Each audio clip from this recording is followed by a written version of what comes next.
Good morning everyone. Last time जो है हम लोगों ने आपके पैथोफिजियोलॉजी के यूनिट फर्स्ट के फर्स्ट पार्ट को कर लिया था। आज हम लोग बात करेंगे यूनिट फर्स्ट के सेकंड पार्ट को, दैट इज़ इन्फ्लामेशन ना। थोड़ी बहुत चर्चा हुई थी इस पर, फिर भी एक नए सिरे से शुरू करते हैं कि बेसिकली इन्फ्लामेशन क्या है। It is the body way of surviving with the mediators that could injure it. Means कि हमारी बॉडी का ही एक तरह से सेल्फ डिफेंस मैकेनिज्म है। जब भी कोई फॉरेन सब्सटेंस, कोई भी बैक्टीरिया, वायरस या इंजरी होती है, तो बॉडी उस चीज़ को, अपने आप को उससे इरेडिकेट करने के लिए, खुद को उसके प्रिवेंट करने के लिए, हीलिंग प्रोसेस को प्रमोट करने के लिए कुछ प्रोसेसेस करती है, जिसको हम बोलते हैं इन्फ्लामेशन। इन्फ्लामेशन बेसिकली क्या है कि एक तरह से लोकल रिस्पॉन्स है टिश्यू का जहाँ पर इंजरी हुई है, ताकि वो जो इन्फेक्शियस एजेंट है, जो इंजूरियस एजेंट है, उसको बॉडी से एलिमिनेट कर सके और हीलिंग के प्रोसेस को प्रोसीड कर सके। ठीक है। तो अगर हम बात करें कॉजेज़ ऑफ इन्फ्लामेशन की, तो पहले भी लास्ट यूनिट में भी हम लोगों ने डिस्कस करा था कि इंजरी के कौन कौन से कॉजेज़ हैं, तो वही सेम कॉजेज़ इसमें भी इंक्लूड हुएंगे। जैसे कॉजेज़ ऑफ इन्फ्लामेशन में देख सकते हैं आप, इन्फेक्टिव एजेंट्स हैं। इन्फेक्टिव एजेंट्स में आपके जैसे बैक्टीरिया हैं, वायरसेस हैं, हाँ, उनके टॉक्सिन्स हैं, फंजाई हैं, पैरासाइट्स हैं। तो ये सारे जो हैं कारण हैं इन्फेक्टिव एजेंट में। इसी तरह इम्यूनोलॉजिकल एजेंट में जब भी कोई एंटीजन हमारी बॉडी में इंटर करता है, तो उसके रिस्पेक्ट में एंटीबॉडी का फॉर्मेशन होता है। तो इन एंटीजन एंटीबॉडी के रिएक्शन की वजह से कई सारे मीडिएटर्स रिलीज होते हैं जो इन्फ्लामेशन को कॉज करते हैं। इसी तरह physical agent, excessive heat, excessive cold and radiation, mechanical trauma हो जा रहा है, तो उसकी वजह से भी जो है इन्फ्लामेशन हो सकती है। इसके अलावा जो नेक्स्ट क्लास है that is the chemical agent. कई सारे केमिकल्स, आइदर इट में बी ऑर्गेनिक और इनऑर्गेनिक पॉइजनस, दे में बी कॉज इन्फ्लामेशन। नेक्स्ट जैसे इनर्ट मटेरियल, कैसे कुछ फॉरेन बॉडीज़ हैं वो इन्फ्लामेशन कॉज कर सकती हैं। तो यहाँ पर एक चीज़ और नोटिस करने की बात है कि इन्फ्लामेशन और इन्फेक्शन दोनों अलग अलग चीज़ें हैं। ठीक है। तो दोनों में क्या डिफरेंस है उसको हम देखते हैं कि इन्फ्लामेशन एक तरह से basically protective response of the body to variety of pathological agent, while infection is invasion into the body by the harmful microbes and their resultant ill effect by the toxin. कहने का मतलब यह है कि inflammation एक protective response है body का। जब कोई फॉरेन सब्सटेंस, इंजूरियस एजेंट आपकी बॉडी में इंटर करता है, तो उसके बाद की प्रोसेसेस जो होती हैं उसको हम बोलते हैं इन्फ्लामेशन, जिसमें रेडनेस, स्वेलिंग, ये सारी चीज़ें आती हैं।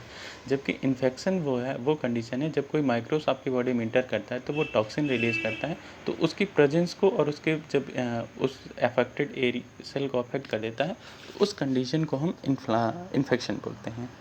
तो इन्फ्लामेशन बेसिकली जो है मतलब कि दोनों एक तरह से ओवरलैपिंग है कि पहले जब इन्फेक्शन होगा तो इन्फ्लामेशन होगा, देन हीलिंग होगी। ठीक है। तो इन्फ्लामेशन होने के लिए ज़रूरी है कि इन्फेक्शन हो, देन इन्फ्लामेशन होगी। ठीक है। वैसे तो इन्फ्लामेशन जो है एक तरह से प्रोटेक्टिव रिस्पॉन्स है जो बॉडी को हीलिंग के प्रोसेस के लिए पर्पस के होती है, लेकिन अगर इसको प्रॉपर टाइम पर ट्रीट ना करा जाए, और कभी कभी ये खुद के बॉडी हमारी बॉडी को डैमेज करने लगती है। जैसे रूमेटॉइड अर्थराइटिस केस में, हाँ, उसमें हमारी बॉडी की खुद की इम्यूनोग्लोबिन्स जो हैं हमारी बोन्स को, कार्टिलेज को डैमेज करने लगती हैं। अगर आप बात करें साइन ऑफ इन्फ्लामेशन के, जो आपके सिलेबस में मेंशन भी है कि you have to read about sign of inflammation, तो साइन ऑफ इन्फ्लामेशन बेसिकली 5 तरह के साइन इन्फ्लामेशन है, जिसमें 4 जो है एसी सेल्सियस ने दिए थे, और 5वां जो दैट इज़ फंसलेशा जो है आर विर्चो ने दिए थे। तो जो 4 कार्डिनल साइन है that is rubor, tumor, calor, dolor, and 5वां जो कि आर विर्चो ने दिया था वो है फंक्शनलेशा, मतलब कि लॉस ऑफ फंक्शन, ये वर्चो ने दिया था। रूबर का मतलब हुआ रेडनेस, ट्यूमर स्वेलिंग, कॉलर मतलब हीट, और डॉलर मतलब पेन। अब हम इनको एक एक करके देखते हैं कि क्या होते हैं। जैसे कि इस डायग्राम से आप देख सकते हैं कि इन्फ्लामेशन है जिसमें आपकी कॉलर, रूबर, ट्यूमर, डॉलर और फंक्शनलेशा है ना। तो एक एक करके, जैसे कॉलर क्या है, कॉलर का मतलब हुआ हीट।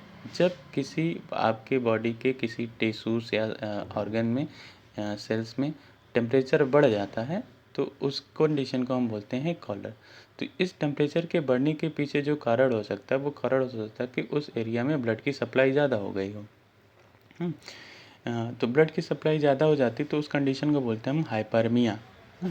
तो इसकी वजह से वह एरिया क्या हो जाता है, उसका टेम्परेचर बढ़ जाता है, तो इसको बोलते हैं कॉलर। दूसरा है रूबर। रूबर मीन्स रेडनेस। जब इन्फ्लेम टिश्यू, इस केस में इन्फ्लेम टिश्यू जो है वो रेड अपीयर होने लगती है। और इसके पीछे भी रीज़न वही है कि उस एरिया में वैसोडाइलेशन होता है। वैसोडाइलेशन होने की वजह से ब्लड सप्लाई होती है, ब्लड सप्लाई ज़्यादा होती है वो, और डैमेज करता है एरिया को और वो रेड हो जाता है। नेक्स्ट है ट्यूमर। ट्यूमर मीन्स की स्वेलिंग। जब स्वेलिंग के पीछे क्या है कि जब आपका एक्स्ट्रा वस्कुलर स्पेस में फ्लूइड का एक्यूमुलेशन होने लगता है, सेल से फ्लूइड निकल कर एक्स्ट्रा वस्कुलर स्पेस में डिपॉजिट होने लगते हैं, तो उस कंडीशन को हम बोलते हैं स्वेलिंग या फिर ट्यूमर। देन है डॉलर। डॉलर का मतलब हुआ पेन। पेन जो है वो कई सारे उसके मीडिएटर्स होते हैं जिनको हम अभी पढ़ेंगे आगे। दैट इज बेसिकली प्रोस्टाग्लैंडिन्स और ल्यूकोट्रांस में, उसमें भी बेसिकली प्रोस्टाग्लैंडिन्स आपकी मेम्ब्रेन से एराचिडोनिक एसिड पाथवे के माध्यम से डिफरेंट तरह के एंजाइम साइक्लोऑक्सीजनेज, लिपोऑक्सीजनेज ये वर्क करते हैं, और प्रोस्टाग्लैंडिन्स, प्रोस्टासाइक्लिन इन सब की सिंथेसिस करती हैं, और ये एक तरह से मीडिएटर हैं जो ब्रेन को मैसेज करते हैं और पेन के लिए रिस्पॉन्सिबल होते हैं। Last one is the functionalism that is given by R Virchow. इसका मतलब मूवमेंट जो है वो इनहिबिटेड हो जाता है उस पर्टिकुलर एरिया का, तो उसको बोलते हैं लॉस ऑफ फंक्शनलिज्म।